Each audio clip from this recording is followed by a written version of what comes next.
Good morning mga ka-travel, welcome back sa panibagong nating vlog. So matagal-tagal tayong hindi nakapag-vlog ngayon kasi busy sa trabaho at saka sa ating pag-alaga sa aking misis gawa ng nagbubuntis. So at ito na nga, may nadagdag tayo sa collection ko. So ito yung yung motor ko, yung R15 version 2. Yan siya. Yan. So ito na nga, for sale na rin yung version 2 natin kasi kailangan natin ng space sa parking kasi yung parking natin napakaliit lang. So kaya for sale yung version 2. So ito yun, red paint siya.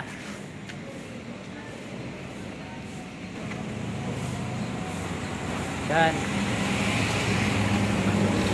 Yan yung version 2 natin mga ka-travel.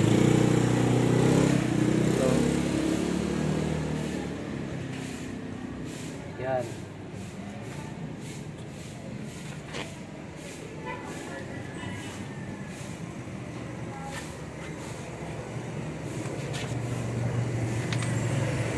Ayan, maganda pa yung version 2 natin mga ka-travel. Condition na condition yan. So dito naman tayo sa version 3. So yung nga, dalawa na yung motor natin. So mahirap mag-alaga. Kaya kailangan kong maglabas ng isa. Alin mang maiwan dito. So yun ang sa akin. Yan yung version 3 natin.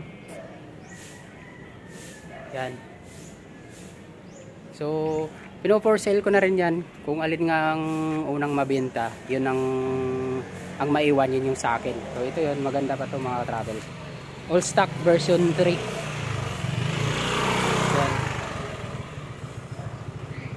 So nilalabas natin ngayon kasi wala tayong parking. So naglalaba kasi ako kaya nilalabas ko yung dalawa. Kaya yan yung dalawang motor natin.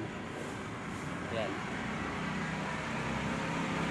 All stock yan, version 3. Version 2.